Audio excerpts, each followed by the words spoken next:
Welcome back to the Blackout Zone, or the Duchess Zone today. That didn't work. We're your hosts, David and Ivan, and today we're going to be reviewing... Well, I guess the Duchess. Yeah. Fergie as the Duchess. Yeah, so this is a throwback album from our childhood. And before we get started, we just wanted to remind everyone, if you can follow us, subscribe on YouTube, Instagram, Spotify, Apple Podcasts, Twitter, all of that good stuff. If you're not sure of our handles, check out our YouTube channel because they'll be listed on the YouTube version of this episode.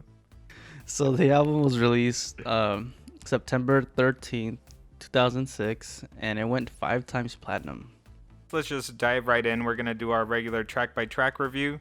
Most of this album was produced by will.i.am. First track on the album is Fergalicious featuring will.i.am. This was actually the second single, and it did go 4 times platinum, peaking at number 2 on the Hot 100.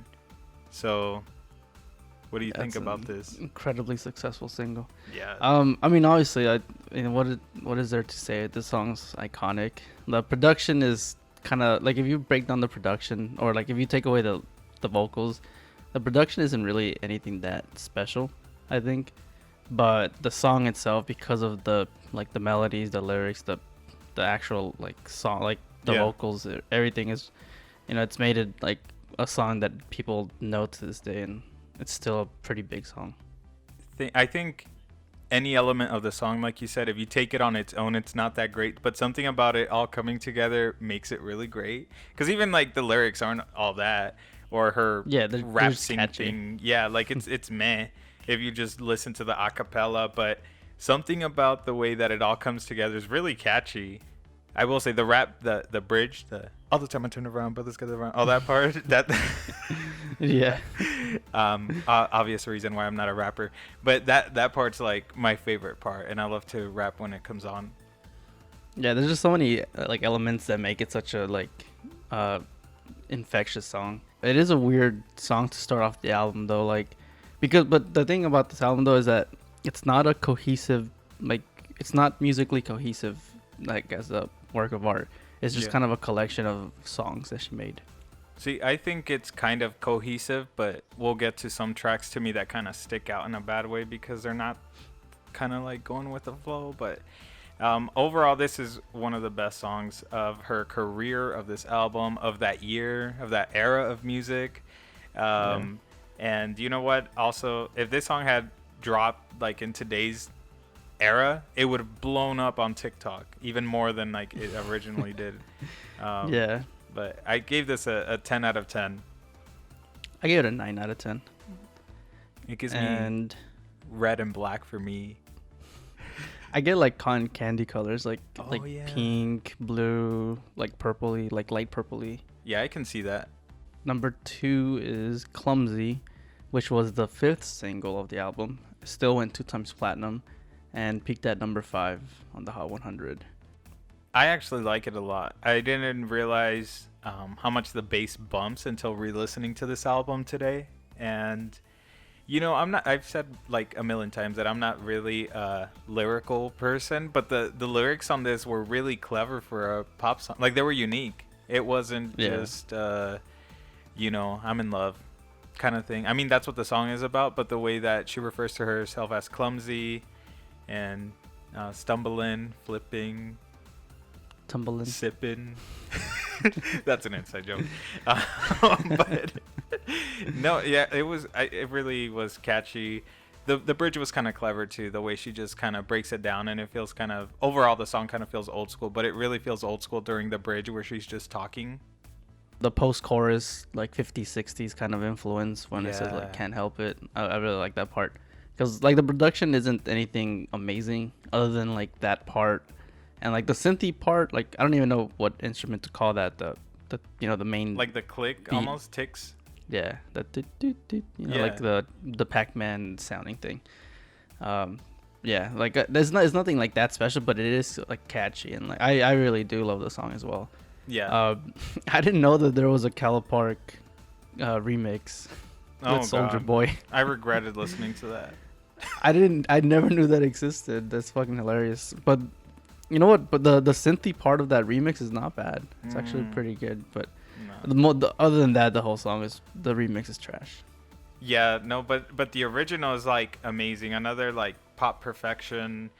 You know, so far between Fergalicious and this track, it's almost giving me some retro vibes. There's heavily influence of just old school pop music, but then make it modern. And you know, this song, it's a 9 out of 10 for me. I gave it a 9 out of 10 as well. And I get blue and yellow. It gives me red, which I like. This album so far, it's giving me like what the album cover is. It bugs me when like the colors don't match the album cover. Really, I mean, yeah, I do get some red here that you'll see, but there isn't that many songs that give me red vibes. On to the next track. That is All That I Got, featuring Will I Am. It was produced by Will, Keith Harris, and Ron Fair. I honestly never really cared for this song much. Like the chorus melody's pretty decent, and the song itself is not bad. It's actually a pretty decent song, but it was just, I don't know. I think like going off of like Fergalicious and then Clumsy, then you go to this song, and then the song's kind of like Yeah. I don't know. It was very forgettable for me at least. Yeah, I think this would have fit better on the last half of the album because it kind of switches from an upbeat to a chill vibe.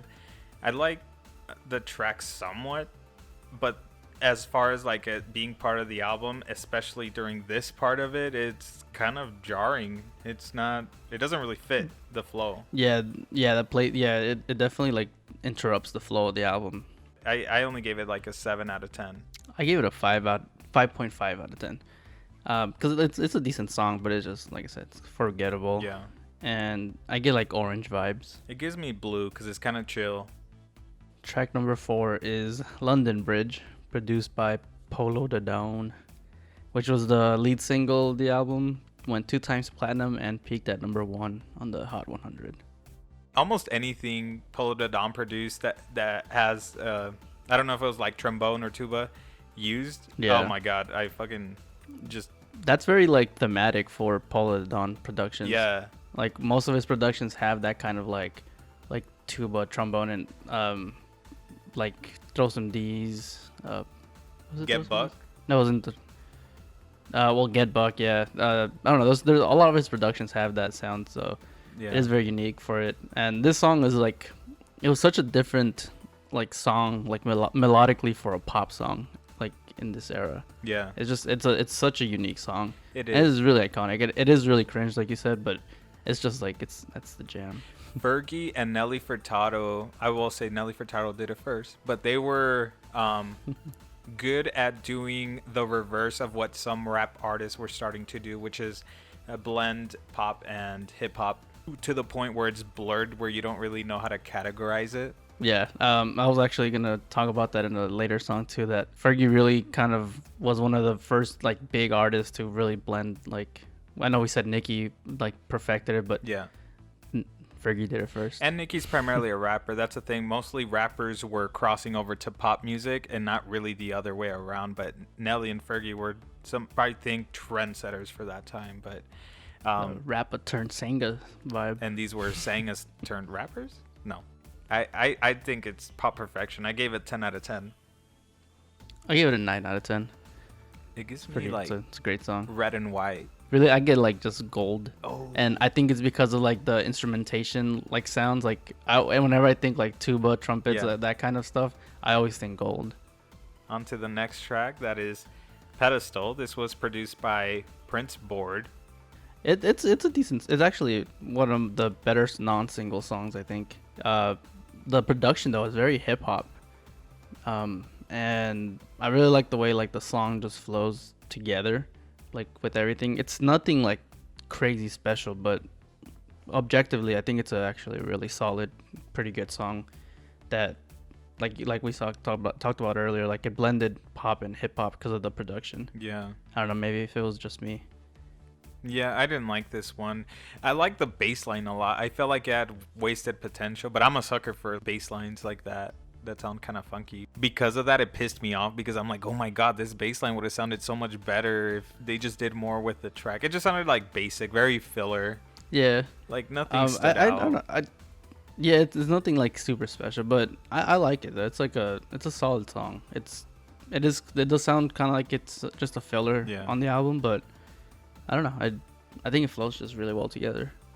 Yeah, not much for me to say about this besides it's meh. I gave it a 5 out of 10 because it's tolerable. I give it a 7 out of 10, and I get green and brown vibes. I get gray. Next song is Voodoo Doll. You know what? It wasn't my thing, but kind of like what you said about the previous one, I feel like it fit the vibe of the album so far. I kind of wish I liked it more because it also has kind of that brass section playing. I hate that. I hate when I like a specific element of a song a lot and then the rest of it is meh because I'm like, fuck, that specific part is like really good. I actually really like the song. I think it's the best non-single song on the album. It I don't know, it has like that reggae influence. I don't know if you heard it. Yeah. And then like that second verse I think is really really good. It has like that her I think kind of sort of rapping a little fast but not really. Fast for a pop artist, I guess. It has that pop reggae sound that you kind of were craving in pop music. I don't know. That I mean, I will say that on its own was kind of ahead of its time because this isn't the only track that has that influence too. On this album. For that, I do like that the album is experimenting with different sounds. Actually, contrary to what you think, I think the whole album kind of sounds cohesive. I just think the order of the track should have been different for it to flow better. This track, I do think it fits the vibe of the album, but like I said, it was just not my thing for whatever. Like the melody was kind of generic to me. It was just meh. I gave it a 5. I actually gave this one an 8.5. I thought it was pretty good. Like I said, I thought it was the best non-single. It gives me purple, which I like. Actually, I agree. It's kind of like a dark blue, almost purple kind of color. Yeah, and you know what? That says something because so far the best tracks have been the singles. They did amazing with picking the singles. Glamorous, which was another Paula de Don song. This was the third single. It went 3 times platinum. And number 1 on the Hot 100. I love this song. This is probably, I don't know, this might be tied for my favorite song on the album. Like lyrically and melodically, like it's probably, I think it's the most memorable song on this album. And Luda's verse I think was really good. It just fit everything perfectly. I saw that face. I thought it was good. It was catchy. I thought it fit the song. I don't know. It fit. I just thought Luda was cringe as fuck in this song, but well, yeah, it's 2006. Everybody was cringe. True, but it was like extra cringe, even for Luda, because he can be corny as hell. But oh yeah. No, I honestly I love the track though, even with Luda. But I honestly would have preferred a solo version if Fergie had like a second verse instead of Luda. Even if Fergie had rapped that, it would have sounded better. I don't know. I just didn't like the way Luda did that part, but it doesn't interfere for the song for me at all. And of course, it has that iconic line, if you ain't got no money, take your broke ass home, which is why I never leave home.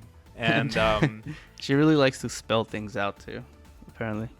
And spell them incorrectly, because that's not how you spell glamorous. But yeah, this track, honestly, just the sound, it's so chill but upbeat, and it puts you in like a good mood. And yeah, I think today this is the song that's aged the best on this album.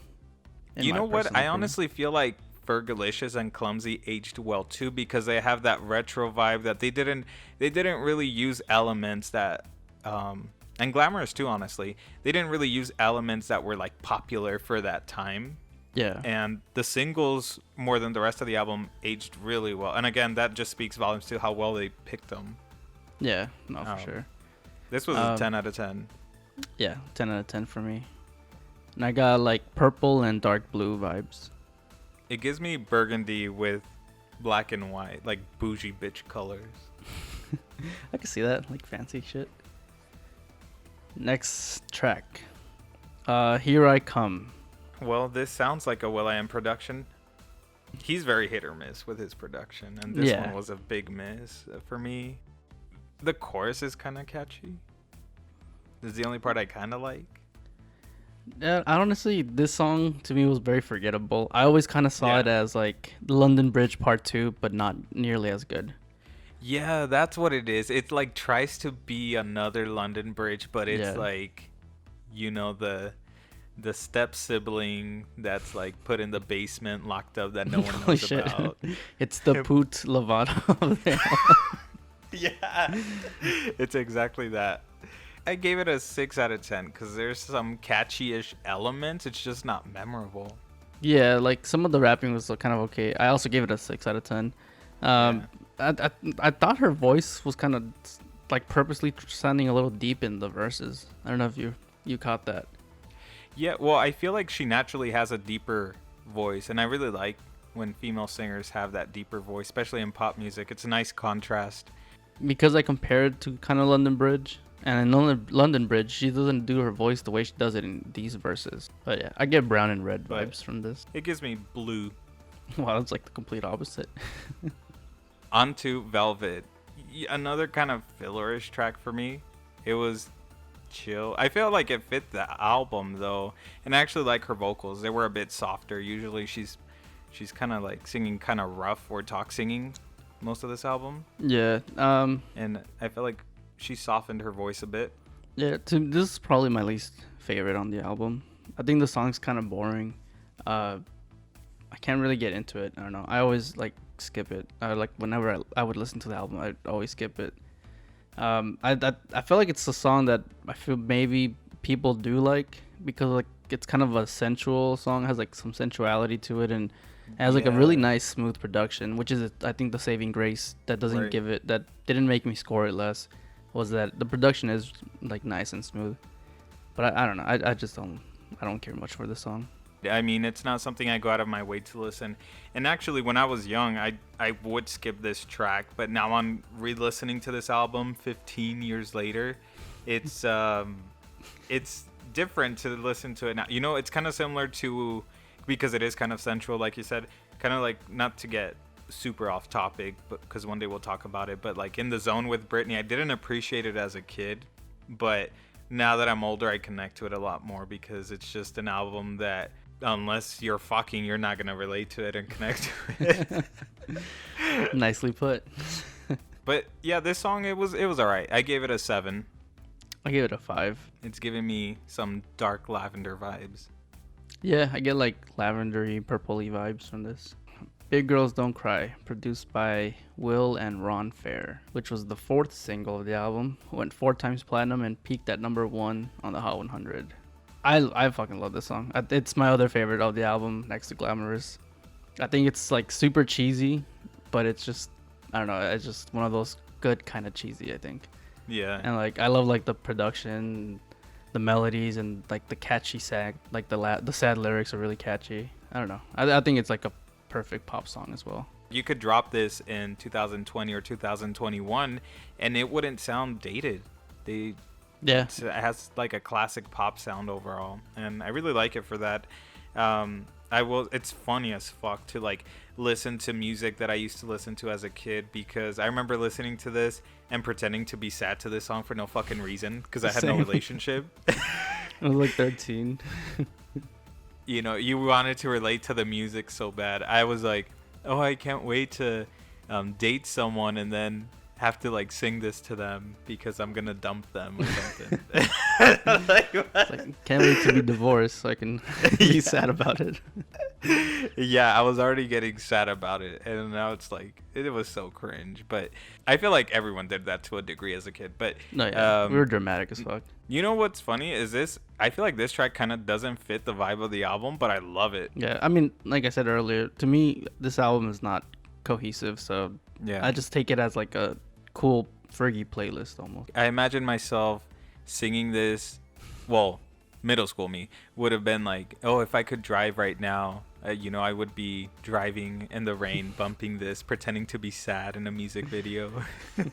To me, I think the music videos like captured it perfectly because I think she was kind of like in the middle of nowhere in this house with some guy, and it was very like sepia tone, like sunset kind of. It just gives me white vibes.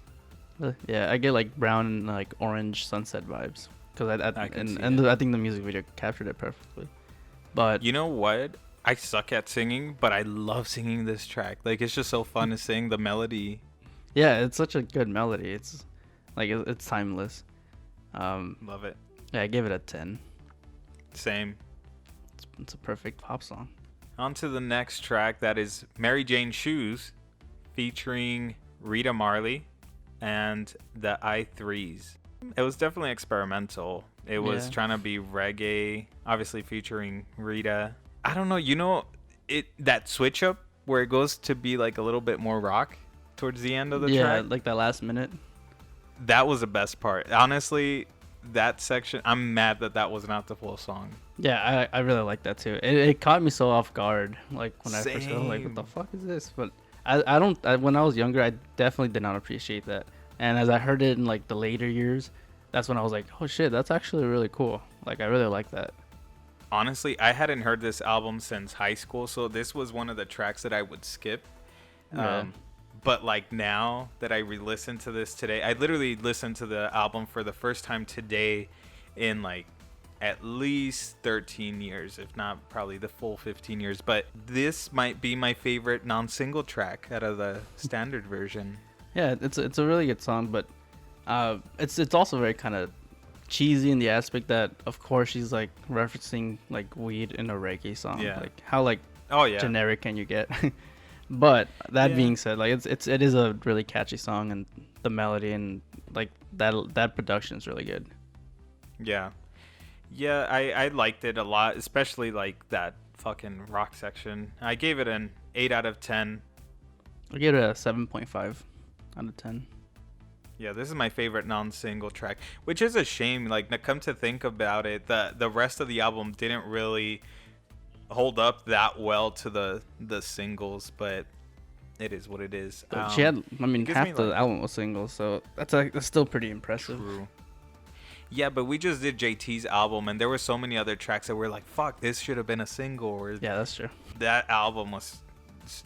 I compare this. This was like the female equivalent of that magnitude. I like how big that album was and how many singles it had, and just how the longevity of the singles. They were on the radio for like months and like overlapping each other. It was crazy. Yeah, that's true. It's the female JT, and they both came from groups. Oh, that's true. That's true. I forgot to say that Mary Jane Shoes gives me like yellow and red vibes. I get Very McDonald's. I get green and brown vibes. I get caramel apple vibes. I feel like you chose green as a cop out because of the weed. Yeah, probably. And brown is burnt weed. Losing My Ground, produced by Rob Bolt and Ron Fair. This is another song that I would always also skip before. And even like in the later years when I would revisit the album, like it never really resonated with me. But when I did, like the last couple days when I listened to this more, like, and today, I don't know, there was some stuff that I found that I liked. Like the guitar is pretty nice. The production overall is actually pretty decent.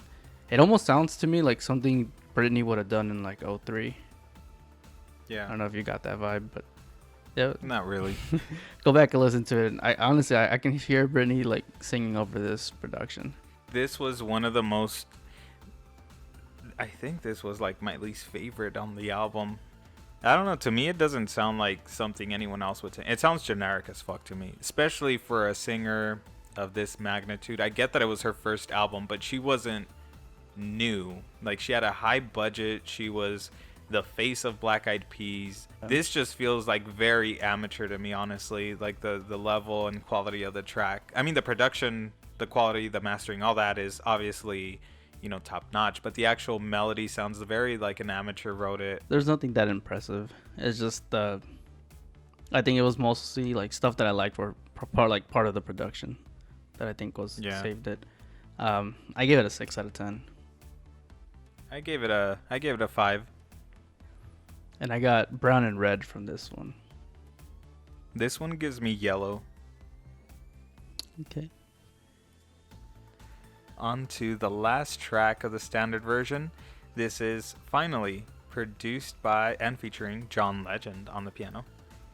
And this was the 6th and final single, although it didn't really get a video, and I don't really think it was promoted.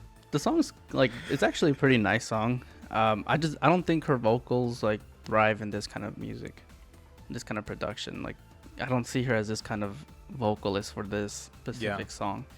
But I did actually listen to it like back in the day every once in a while when I wanted to like feel sad. And then the song was like 8 minutes long for no reason. Well, the single version of the song was shorter. I actually prefer the long version. I'm a sucker for almost any piano ballad. See, I thought it was a great way to close the album because this was unlike anything further. It was just acoustic. It was just, minimal instrumentation, which I like. And although she's not that type of vocalist, I think it contrasted well the fact that her voice doesn't really go with this type of production. I kind of like that. It was just kind of sometimes it just works. For me, it worked. And same thing as you said, I'd love to get sad to this song. Which it isn't even a sad song. Like, listen to the lyrics. It's like saying you finally found, your whatever. I don't know. I always liked hearing it as a sad song. Yeah, no, like the melody on its own sounds super sad, but I was paying attention to the lyrics. And I'm like, this isn't really a sad song. It's like an uplifting song, but I like to pretend it's sad too. It just has that vibe as far as the sound. But I actually wish it had blown up like the other singles, and I think if it had got the right promotion and performed and stuff like that, I think it might have done decent, because it could have been like the more serious older version of Big Girls Don't Cry. Yeah, and I don't think John Legend was a big artist at this time. That's probably maybe why it didn't resonate with people. Right, and I'm surprised that he even got a feature credit because he was just playing the piano. Yeah, I was like, when I re-listened to this, I was like, wait, John Legend is in this? I don't remember him being in it. And I listened to the song and I was like, oh, okay, it must be the piano. I love this track, honestly. It's just, sappy piano ballad with Fergie vocals. I honestly think it's her best vocal performance on this album, even though it's not, like I said, I get what you're saying, that it doesn't really fit her voice, but I think it was the best she could do. No shade to her, but she's not that great of a vocalist. As we've heard. The what? As we've heard. Oh, I was going to say National Anthem, but it's a 10 out of 10 for me. Wow. I'm a sucker for it. I give it a 6.5. And I almost forgot that it was a single. I was going to say this is my favorite non-single track, but it's a fucking single technically. Oh, yeah. Fuck my life.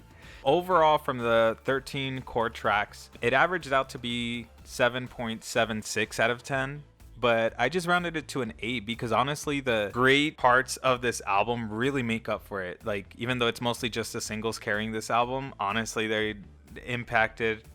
They were such a huge part of my high school and middle school era, and so much nostalgia attached to them that regardless of what you think of them, they're just a soundtrack to part of my life. Yeah, I agree 100% with you.